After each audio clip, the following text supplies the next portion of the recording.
Let's see. So this is the Destiny 2 Vidoc that came out yesterday. I'm sorry I didn't upload this. It's going up today. So if you missed it on the stream, you should have been here. Twitch.tv/GhostRider425. Let's go. No, Twitch.tv/It's Ghost World. It's not my name anymore. And Tyson, take one marker. There's a line that emerged in Destiny 1 that wasn't planned for, but is very deliberate by the person who put it in the game, and is very resonant for Destiny players, and resonant for me as a person. And that line is, Guardians make their own fate. An iconic line in Destiny universe. That still gives me goosebumps. For me, that has sort of become a touch point for the Destiny story. Ooh, then jumping into VOG. Again, external forces come and try to impose a fate upon you and humanity. And again, you show them that they can't do that. We make our own fate. That's not just a powerful theme of Destiny, it's also a powerful theme for us as people, as both developers and as humanity. We inspirational. make our own fate. Bungie Vidoc, Become Legend, Part 1, Confronting Oblivion. When you're talking about 10 years of story, there's a lot of stuff crammed in there, and there's a lot of things that we could do and could talk about. But as storytellers, the hardest part isn't coming up with the ideas, it's knowing which ones are the important ones. We want to tell a story that makes you, the player, feel like all of that time that you invested, we saw you, and we want to give you the experience that you've been waiting for. Bro, Looked at that freaking cutscene of, like, someone posted it on Twitter, the storyline that Crow went through of shooting Cade in that pose that Cade almost shot him in, and then helping Zavala off the ground after that Zavala found out that Crow was Odrin's face, and then going back to the most recent one where Cade is in the same exact position that Odrin shot him. It was beautiful cinematography, and I'm glad that whoever made that scene was able to do a callback that if you were there, you knew. at everything we had. We laid it all out, like whiteboards and like everything. We were trying to look for a theme that felt resonant, not just for this story, but for Destiny as a whole. And the theme that we kept coming back to was purpose and fate. And that's what this story is about, not just for ourselves as the player, but also for our characters. I used to think Keith David! I'd give anything to bring you back. I cried quite a few times doing those scripts because I treated it with the love of a fan. Every time I opened a script, I was like, what would I want to see? What would Look at that cutscene, Crow. Fire. You get to see their emotional journey, the struggle of how do we defeat the Witness.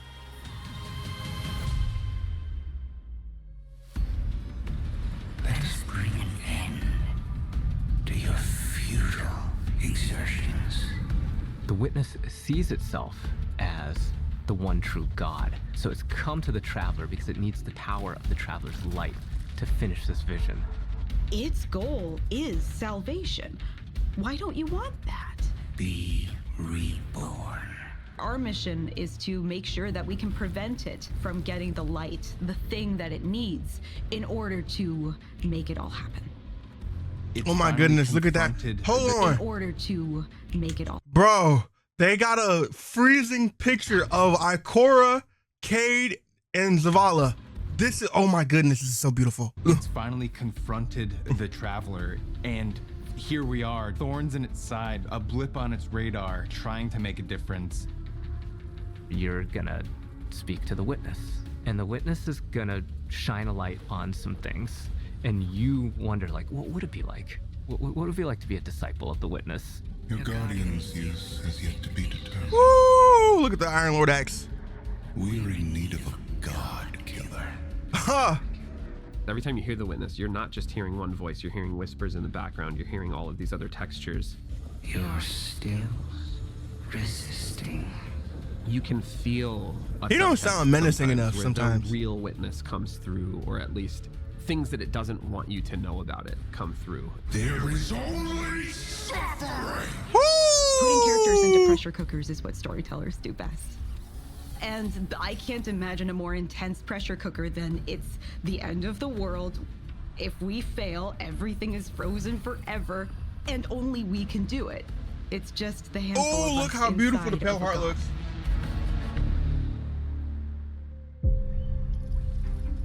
There were a couple of themes that we had when we started on the Pale Heart. The two main ones that I remember were surreal and shattered to spire.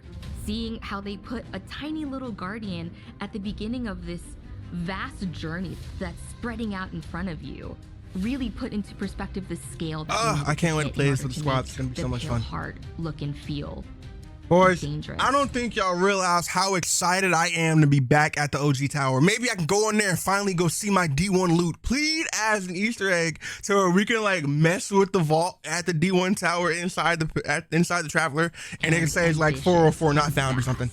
When we were thinking of surreal things, it was a bit of a challenge because how do you make Look at the Dark something Blade. surreal? For me, is putting familiar That's the Witness's house. Got to be. That's home. things out of context. What is the thing when you turn the corner that you are not expecting? So that's when we play with scale, we play with unexpected things, repetition. There's this awesome piece of concept art that is like this massive ghost in the horizon, and you just like go over there and it's Holy just like broken shit. down in the middle, and it's just weird in a way that is This is like the opening of Destiny when we make a but character. at the same time feels very visceral. Another one that we used was body parts, and it sounds a bit strange. Oh, this 'Cause we looks didn't want to fire. do body horror. So I was taking screenshots from the game and just trying to find silhouettes and things that would look surreal. And I started replacing all the trees with hands. So all the limbs were made out of fingers coming out and eyes were on the floor. And I do remember our direction was like that, like more hands. Are there More hands holding up the hands. freeway in which we were born? Yes. Fuck's sake, You'll man. recognize it instantly, and then almost as quickly you'll realize you've never been here before. I definitely feel like there's some. Bro, I love aspects Dave of Samuel, Pale the Heart where, GOAT. like, this is He about to have freaking some fire weird sound and effects. Scary. I want to take that risk. I want to push a little bit of what expectations of what destination can be. Take that Wait a risk. second. I want to push a little bit of what That is supposed to be a freaking vision of the Silver Wings tree that the Traveler plants, and that's a hive in there. expectations of what destination can be, and I hope that players love that. As players progress, they get to see more influence of the Witness, not just on the Traveler, but also on the races that it's interacted with that we've seen so far. Big Tormentor, big The Dread Subjugator. are a result of the Witness experimenting with the light. So while it's inside the Pale Heart, it's able to access the light as it's trying to siphon it. It is using that light to create and alter new and different combatants. And so we've encountered There goes healing some of auto these rifles we members heard about. before. Now we have a name for them. The new Dread units. They're using a new language, collaborating with narrative. We went through and used this constructed language tool to generate different phrases and figure out like grammar structures and other things. The pyramid language that the new Dread units speak is actually translatable. So players, if they're really interested in figuring out what the pyramid units are saying, could decipher these. Kos yen itget, vaktoku vakad. Alright, Bife, I saw Fallout talk about this on freaking Twitter. Yeah, I'm gonna need, as soon as we figure this out, I'm gonna need a freaking Duolingo course with Bife figuring out the Dredge language. Cause that would be fire. But Bife, go ahead and get a freaking Rosetta Stone ad or Duolingo ad or that other freaking thing that people be talking about. Get one of those. This will be a fire sponsorship. The Husks are an interesting addition to Destiny because you've never fought anything like them before. I'm excited to face the Husks and the Subjugators. Some big weapons. Like, it needs to look like this thing is serious business. If we can get one of those wanted as a sword, that'd be so a gas. secondary unit on it, so like a 2-in-1. As the sketches were progressing, we were kind of like, oh, this feels like it's sentient, and we just love the idea. We had all these different sound effects in our library of water Yo, what's up, BD? bladders that make some really cool sounds when they're shaken. We used some sounds of slapping jello too. Bro, so that was kind of the sound foundation effects is so for much the fun. Husks. Like, We have making all sound these effects is real so much fun. physical sounds that come together and feels like an alien moving around in the stomach of this thing. The collaboration between the different disciplines and the trust we have for each other. At the end, it comes out better than anybody could have made individually. All right, the second one's about to start here soon. There's a moment where you realize, looking at the final shape, that it's not just a story about the Guardian's journey. It's also kind of the story of Destiny's journey. It starts in a place of uncertainty and challenge, and then it changes and evolves, and it proceeds forward into the unknown. And as you get closer to the final shape, those two experiences converge. We know where we're going. We know where we're aiming for. I feel very confident about the love and the work and the thoughtfulness that everyone working on this release put into it. And I think it's inevitable that when people start going in and experiencing all these different things that make up this expansion, I think they're gonna see it. I won't lose another soldier in this war. Big Keith, Big Golden Gun Crow, Mini Screams. Holy shit, this looks sick, bro. And we finished just in time. The second one just started. Overall, bro, I'm excited. Let's go watch the second one. Why that look like Marathon? This team and Bungie in general is all about collaboration. Testers, designers, effects artists, animation, all these sources of input from everywhere coming together, and like that was magic for me.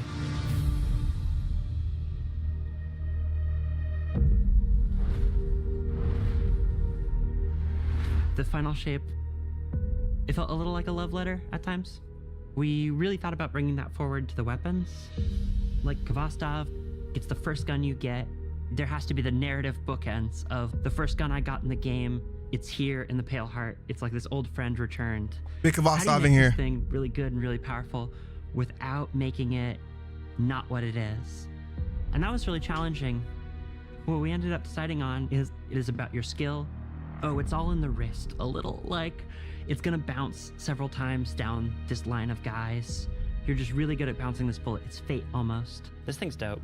Help! Yeah. And we pepper in the number 7 in as many places as we could. So it bounces 7 times.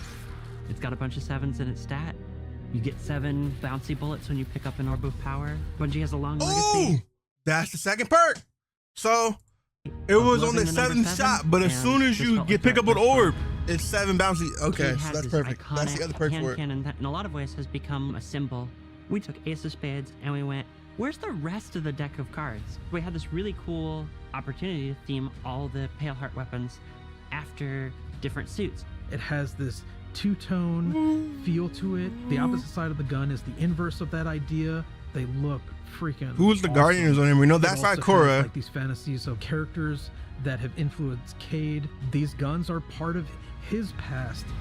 We wanted something that you can't do with any of your other weapons, and we came up with no hesitation. It shoots these harmonic Healing beams, bullets yep. that if you're targeting an enemy, it'll hurt them and burn them. But if you're shooting an ally, it'll heal them. I love this thing. Ooh, wait, hold on, go back. I peeped that. These circles are the health bars. Oh, so you can tell when everyone's low health, that is gonna be gas. It'll heal them. I love this thing. Oh, I'm so glad. We had to build a lot of the language, and with the new cool little Guardian health bars, you can see that. The healing effect on it is very strong. For a while, we were calling it the Just Don't Die gun. It has its own little energy bar, like the class does. And that energy bar this gun is will be charged by key. any damage whatsoever. Oh, it's gonna be Kino in day 1 raid with these things. It's like, we know what we did. Sunsinger? Since you are returning Late to Dancer? the Traveler, we wanted to focus on bringing new supers to the light subclasses. Okay. For Song of Flame, we wanted to plus up Radiance from Destiny 1 and have it be combat focused. Ooh. If you remember Radiance from D1, it has fire wings. We kind of ate that visual space with Dawnblade, where you've got these like awesome flame wings. In a split second, if a player sees a character solar with wings, they're going to see that it's Dawnblade. We had to come up with something different. Zach, our VFX artist, came up with the idea of this halo around you, like a medieval painting. Oh, that's gonna be okay. All right. Ooh. Bungie is at the best when the last DLC is on the goddamn line. Creates these axes. Coming up with visuals for that axe, it was an interesting challenge. How do we want to root this in Destiny? We took a lot of inspiration from Titan's shield. What would it feel like if the axe was the shield broken up? And when you look at it side by side, you can definitely see that connection. It really is. It's a broke up version of the shield. We wanted to call back to Arcblade and Destiny. Didn't even peep that. Throwing the dagger and zipping over there, blowing up stuff. How long do you have in the super? Initially, you had a long time. Yeah, 24 seconds. We did not earn any friends in those places. No, people were pretty mad. But we toned it down, and now you only have 12 seconds, and it's a lot more reasonable. Okay, that's not bad. 12 seconds super. Problem where when I grapple and then you cast Blink Dagger out of it, I fall to the floor. Right? Whereas if I'm in midair and I blink dagger, I should be held in midair, right? And it sucks. So I want to fix it. It's the things like the camera shake, the way the rumble spikes and then falls back off. We need all of our abilities to feel awesome. We want to make it so that the controller melts away. You stop thinking about what do I have to do, and instead you just inhabit your character. And you don't have to think about it. It's just an extension of me. Plays. So it's like you're doing. The great thing about Prismatic was every playtest we did, the feedback got better and better. We have gone back and forth on what starter builds that players will get in Mission 1. Okay, we're going to start the Titans with Stringer's Lash, their strand aspect, and Knockout. One of the notes we got is players just weren't understanding how those two things comboed in a loop. Well, we're going to drop Stringer's Lash, and instead we're going to put in Diamond Lance. Now, any ability kill is making your Diamond Lance. Your Knockout punch, hey, that makes a Diamond Lance. You throw your Diamond Lance at the floor, everything's frozen, now you can punch stuff again and get amplified with Knockout. Once we made that switch, all of a sudden it clicked in players' heads. This loop becomes a lot more clear, and players were much more satisfied with their starting loadouts. Bros, I'm letting y'all know. Chat and anybody that's watching this video in post, as soon as Bungie drops those goddamn artifact mods, I'm about to make some of the best builds I have ever made in my life. And I can't wait. The day, like the chaos is the point. Yeah. If you aren't surprised and delighted in a way that you didn't expect, like, yeah. This strike is probably one of the coolest strikes that we've ever released. Please don't show the same strike we already seen. Playing strikes, I really wanted to push the expectations of what a strike could potentially be. Don't show us anyone. Don't spoil it. There's another one. It's sort of a memory out of the Witness's history of its race and what its buildings may have. The Man in the Black Diamond from Cyberpunk 2077. A lot of the inspiration comes from 30s pulp novels, adventure flicks. Okay, this is the Ankara one that we saw. Ancient, hidden cities that have not seen a living soul in eons. This looks. Can this be a PvP map? Subsequently destroying those cities moments later.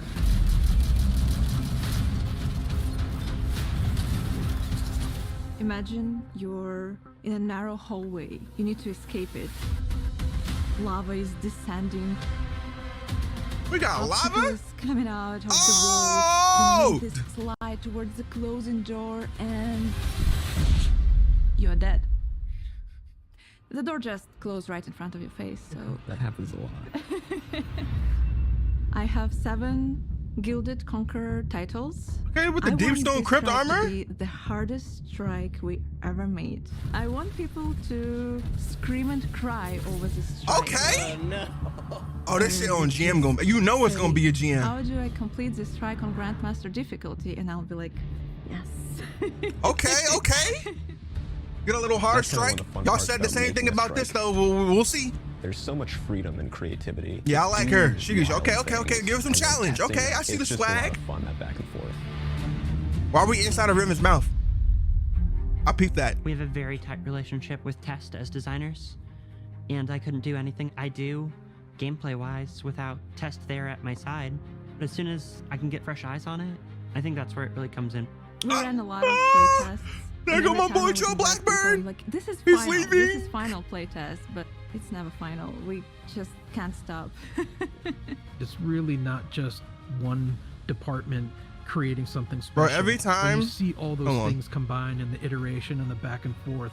I need to know if I'm alone in this, dog. Every time I see like developers drop Vidocs and explain how the game is made, it triggers those 2 years that I went to interactive media and game design trade school, and I've learned some of this stuff. The fact that the words that they're saying, how game testing is done, how audio design for your specific character is made, how the character creation goes, how character concept goes, concept art. It is so much fun to see. You have such a better love, for lack of a better term, for the craft after you've done it for so long. And I didn't even get to the professional field for it. I just went to trade school for it. My love for this could be so much deeper if I decided to go to school for it. And it's amazing to see all of this come full circle for me. And I can imagine what it feels like for these developers that's been working on this for years. And when you get through all the hardship us as players has given them, because I'm guaranteed they're hearing all this stuff that we've been talking about, how rude we've been to some people. You shouldn't be rude, be constructive. But the flack that they're getting, and they're still pushing through and making amazing content for us to play. And it's amazing. It's beautiful to see it all come together. I pray that they stick this landing. End result where it just feels like Bungie makes the best content when they're back into the corner. Amazing here. So we'll see.